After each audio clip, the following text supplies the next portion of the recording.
Hello রাত। হ্যাঁ বলো। ঘুমিয়ে পড়তো নাকি দুপুরবেলায়? তুমি তো আমাকে খালি ঘুমোতেই দেখো। গঙ্গাধার হবে নাকি? হ্যাঁ চলো হয়ে যাক, আমার তো কিছুতেই না নেই। এইভাবেই কোনো এক বিকেলে দুই ভবঘুরে মিলে বেরিয়ে পড়েছিলাম গঙ্গার ধারে এক সুন্দর জায়গায়। জায়গাটির নাম নিহার অন দ্য গ্যাঞ্জেস, যেটি পানিহাটি এলাকার সুকচরে। নিহার অন দ্য গ্যাঞ্জেসে ঢুকেই প্রথমে যেটা আমাদের নজর কাড়ল সেটা হলো সাদা রঙের একটি বাড়ি, যেটি আদ্যপান্ত বনেদিয়ানায় মোড়া।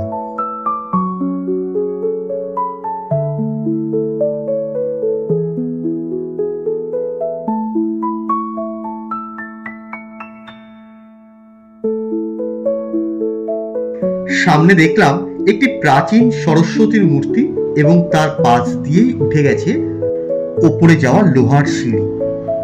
এটি একটি রুফটপ ক্যাফে। আমরা সিঁড়ি দিয়ে উঠে ক্যাফেতে ঢুকলাম।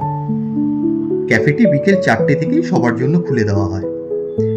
ক্যাফেতে ঢুকেই মনটা হঠাৎ ভালো হয়ে গেল, কারণ সামনের দিকে তাকাতেই দেখলাম ক্যাফের পাশ দিয়ে বয়ে যাচ্ছে গঙ্গা, আর সারি সারি তাল গাছের ফাঁক দিয়ে বিকেলের পড়ন্ত রোদে এইভাবে গঙ্গা দর্শন করতে বেশ লাগছিল। নিচে তাকাতেই চোখে পড়ল সবুজ ঘাসের গালিচা এবং প্রচুর গাছগাছালি।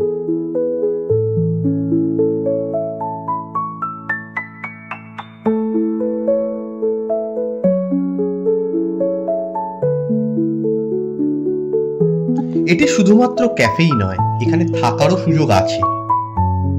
এখানে মোট 4টি রুম রয়েছে। যদি কেউ চান তাহলে এখানে এসে থাকতেও পারেন গঙ্গার ধারে।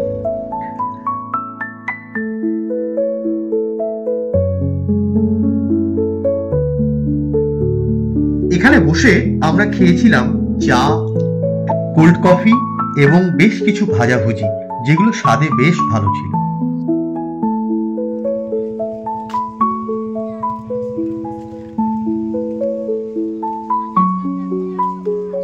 এতক্ষণ ক্যাফের ছাদের উপর থেকে গঙ্গা দর্শন হচ্ছিল।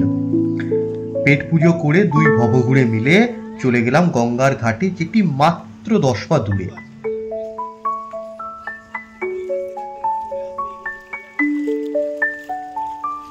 গঙ্গার ঘাটে গোধূলি লগ্নের এক মায়াময় পরিবেশের সাক্ষী থেকে আমরা দুই ভবঘুরে রওনা দিলাম বাড়ির পথে।